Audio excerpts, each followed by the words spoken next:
In the northern Italian countryside, making things last is a way of life. It's a practice that goes beyond mere preservation. Here, the passage of time means growing stronger, sweeter, and more beautiful. Join us as we discover legacies once hidden, now gleaming under the Tuscan sun.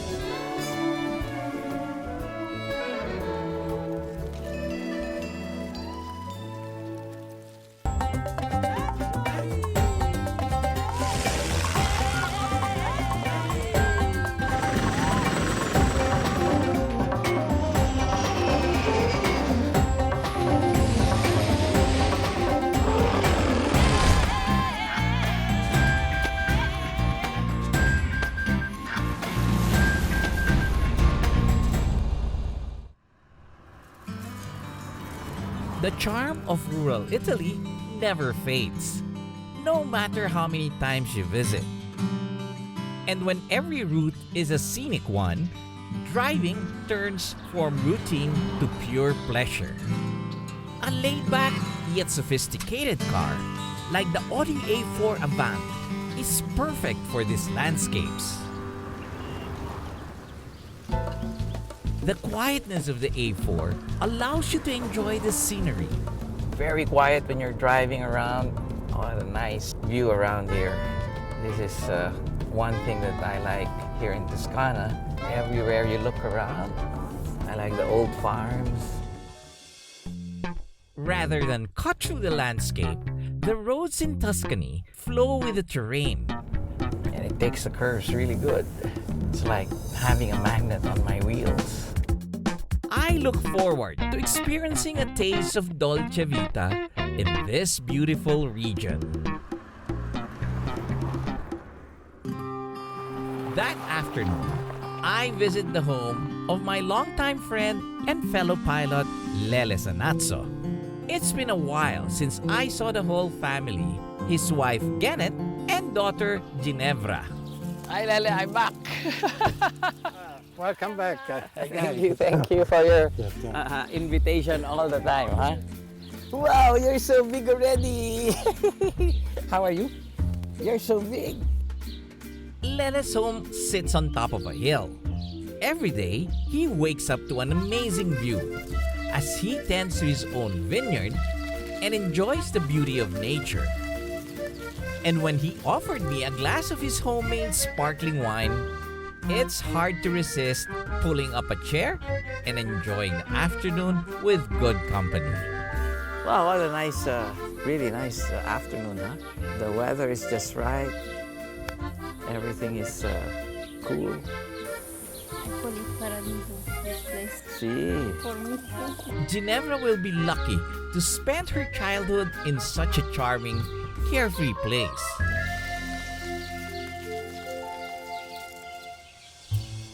Tuscany's weather is ideal for growing the best grapes for wine making. But the soil isn't the best for mass production, so cultivators focus on quality rather than quantity. This is what pushed them into making the best wines possible. For Lele, he makes just enough wine for his family's use. Other home winemakers also sell their stock for extra income. So this is where everything is made, huh? Yeah, this is the wine cellar for the family needs. I know, for family needs. yeah. So we have only, for the time being, we have only 4 kinds of wines, 2 reds and 2 whites. Yes. So we these have are oak. Oak see, wood? this oak, French oak. Yes, French oak. Yeah. How many bottles do you have? Very small. This year we are lucky because we are 100 bottles, so Wow. we can drink a lot. Okay, so we'll be drunk every day. As the sun dips over the horizon, the smell of our pasta dinner is already making me hungry. I don't know who's more excited to dig in, me or little Ginevra. In Italy, wine is made to pair well with everyday food. It's not just something you bring out for special occasions. Or perhaps every day is just meant to be celebrated. Up next, I make some surprising discoveries that help me further understand this rustic region of Italy.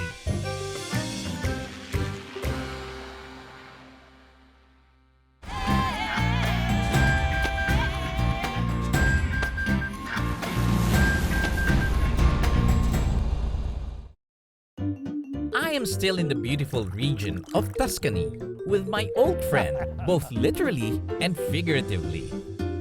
We shared many flying adventures together in the past, both in Italy and the Philippines. These days, he has welcomed the retirement life, including the pursuit of old hobbies. He's quite the history buff and has been busy participating in archaeological digs. And since Tuscany is a very ancient region, many discoveries still await.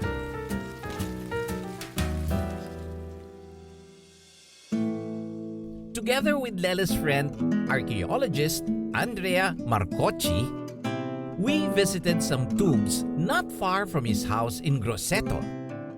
The first tomb is what they call the Tomb of the Scarab. We made an excavation in this way, in this direction, okay, a few meters.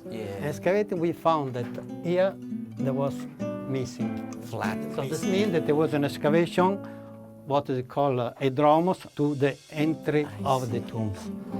So this was The first sure indication that there was a tomb. So when you open this, was the rock still complete? Close, completely close, or?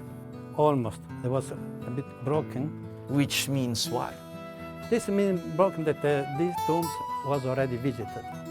Questa dall'alto, qui hanno sfondato e hanno rubato tutto. This robbery was made by Roman people as soon as they conquered this place. Non lo sappiamo.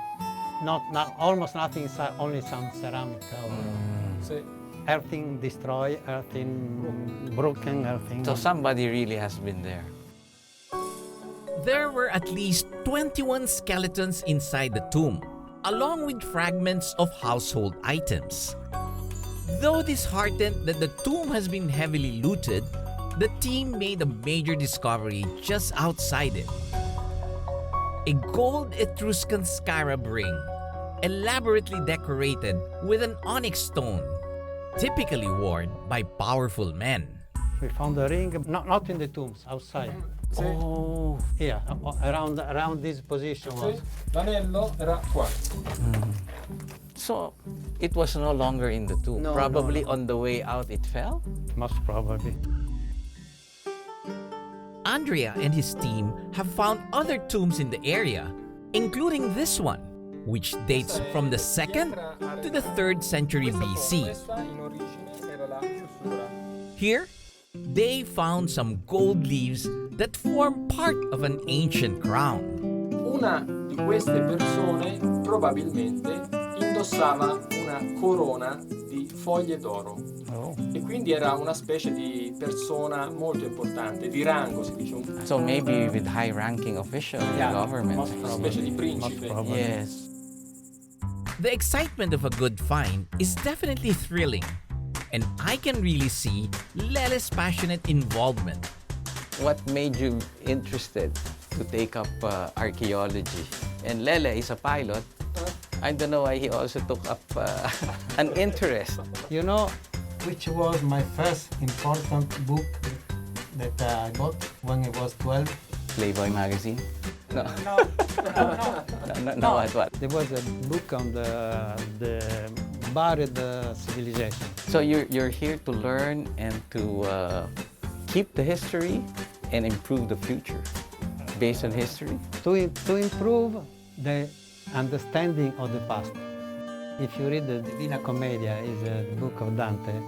Fatti non foste a viver come bruti, ma a perseguire virtute e conoscenza. I see. So there was- yes. there was- That was good. And indeed, these two have inspired me to continue pursuing knowledge, getting intrigued by the Etruscan people who lived so long ago and yet were highly advanced for their time. The name Tuscany is derived from the word Tusci, the Roman word for Etruscans. This brings me to the small, unassuming town of Vetulonia, once a mighty city built by these people. The Etruscans were a wealthy and powerful civilization who ruled Tuscany even before the Romans. Not much is known about them, except for the artifacts dug up in their tombs. When Rome was nothing more than a loose collection of farming settlements, the Etruscans already had governments, armies, and public works. In fact, it was the Etruscan kings who first built the foundation of Rome's infrastructure. But they were also harsh tyrants, whom the Romans soon overthrew to gain independence. Though they faded to obscurity, their presence is still felt even in modern society.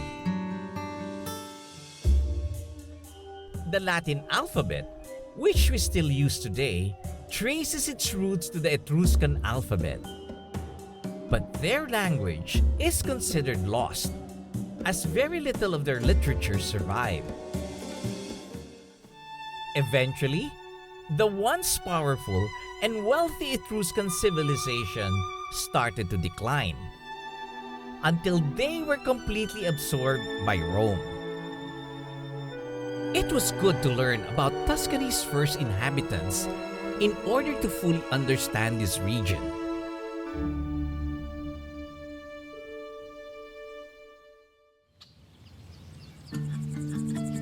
The next morning, I was invited by my friend from the FAI, who insisted that my visit would not be complete without a balloon ride over Tuscany. The sun was rising quickly, so I wasted no time in pitching in to get the balloon up and ready. We've just inflated the balloon, and here we are. We're going to be flying over Tuscany. Pretty soon, we were soaring above rows of fields and orchards surrounding the tile roof houses. The Etruscans transformed the harsh terrain of this region into fertile land with their advanced irrigation methods. This is the view that Toscana is known for. When in ballooning, people get to see the certain charm of each place. Toscana has the olive trees, the vineyards, the wheat fields, and just the rolling hills. Something very different from all the other places I've flown in. We flew over its hilltop towns and villages. The Etruscans would build settlements on top of hills and surrounded them with thick walls to ward off invaders. My mind drifted off as I imagined the wars being fought in these hills. Gradually, through trade, wealth flowed to the bigger settlements like Siena and Florence. This gave way to the Renaissance, signaling Europe's movement to the modern age, and a major turning point in world history. All of it starting on these beautiful rolling hills.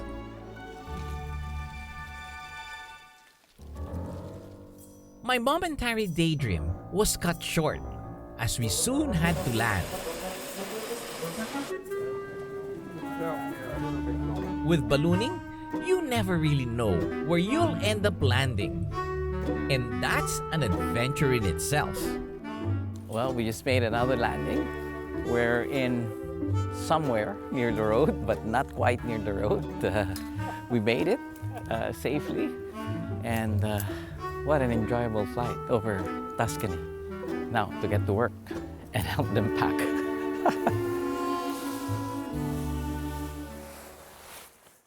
Up next, I continue to understand Tuscany, experiencing it through its quaint towns and gastronomic delights.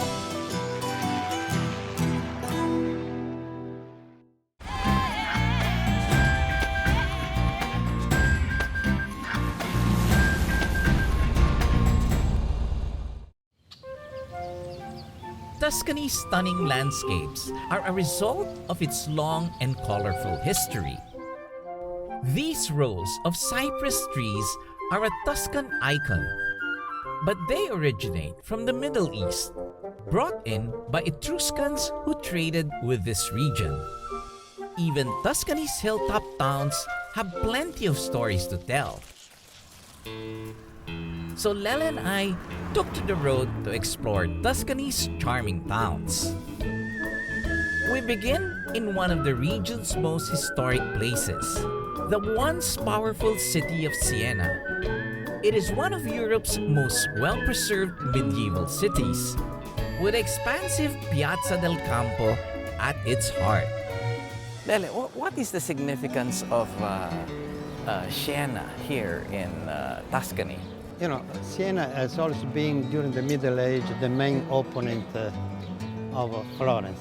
In Siena was normally dominated by Ghibellini. Yes. That was against the Pope. And Florence was with the Pope, of course. Sometimes, yes, there were continuous fighting between Siena and Florence.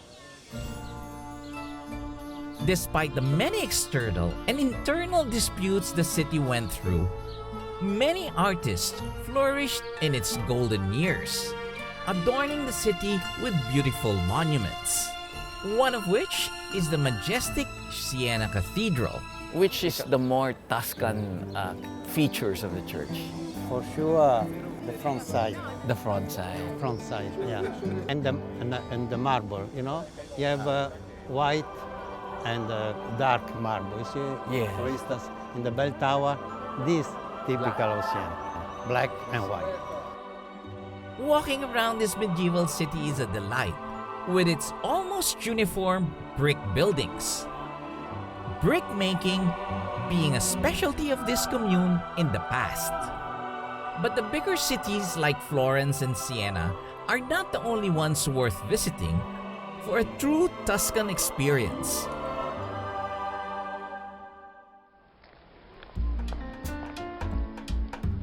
The Etruscan town of Mazza Meritima is easily one of Tuscany's most picturesque hilltop settlements. While other towns in Italy was ruled by the powerful Siena or Florence, Mazza Meritima flourished in its independence. It was during this period of independence when Mazza Meritima's most beautiful buildings were built, brought on by wealth from the town's mining activity. The area was rich in iron, mercury, and copper, which later on caught the interest of Siena and Florence. After a scramble for power, Mazza Meritima eventually came under Siena's rule. As the Middle Ages gave way to the Renaissance, the way towns were built in Tuscany also changed. Tucked in a valley south of Siena is the beautiful town of Pienza. Considered the ideal city of the Renaissance era, Pienza emphasizes a humanist urban planning, meaning the city's layout is designed to improve the well-being of its citizens, commissioned by a very powerful man. Pope Pius II, a Renaissance humanist, had his town rebuilt and named it after himself.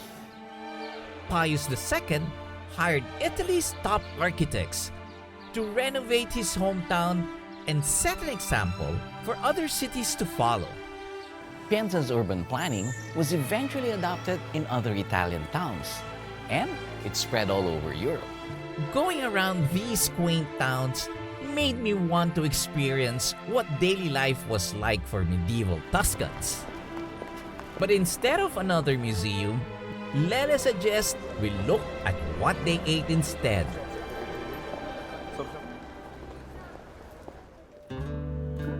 Tuscan cuisine traces its roots to the meals of peasants. Their simple food that uses few ingredients, but each dish has a story to tell. This bruschetta with tomato. You taught me how to do this. We Yeah, still make it yeah, in the house up to today. Tuscan bread, doesn't have salt because salt was heavily taxed back in ancient times. Though flavorless, it's great for emphasizing the flavor of the other ingredients. And this pecorino, Nice pecorino. that means that it's made with the milk from the sheep. Sheep, not a Sheep. goat. Pecorino cheese used to be eaten by Roman legionnaires. It can be kept in storage for a long time. Perfect for armies marching into battle. Tuscany's most famous soup is the ribollita, which is made with bread and vegetables.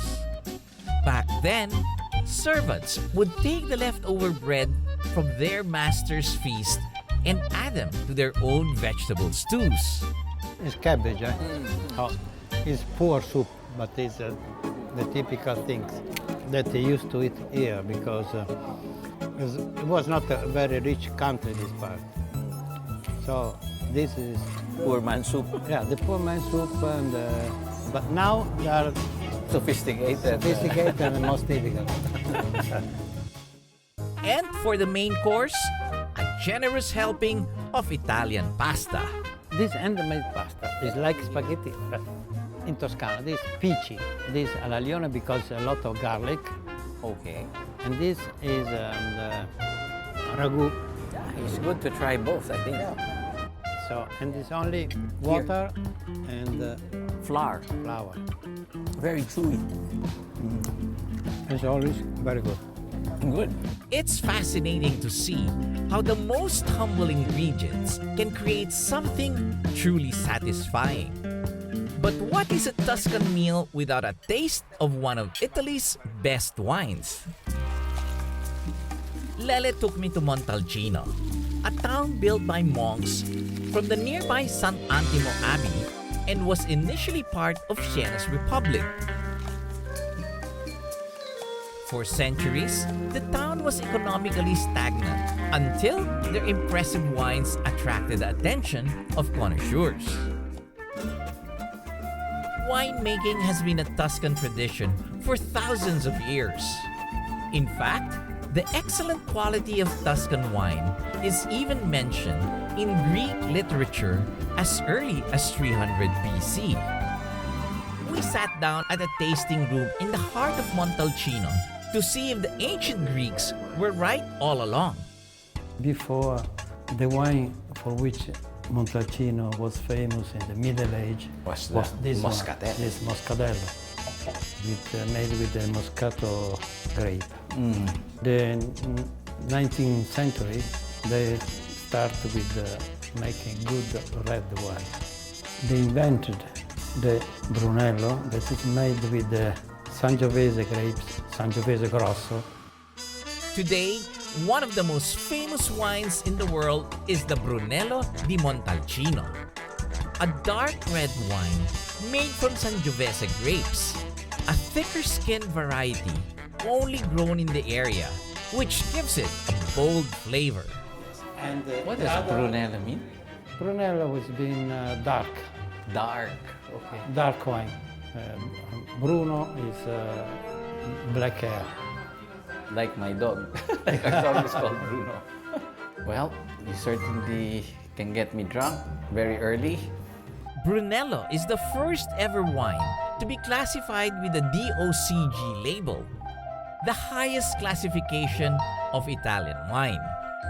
We got to try different kinds of Brunello from the north and from the south of Montalcino. They call it 5-star vintage, but it's even something more.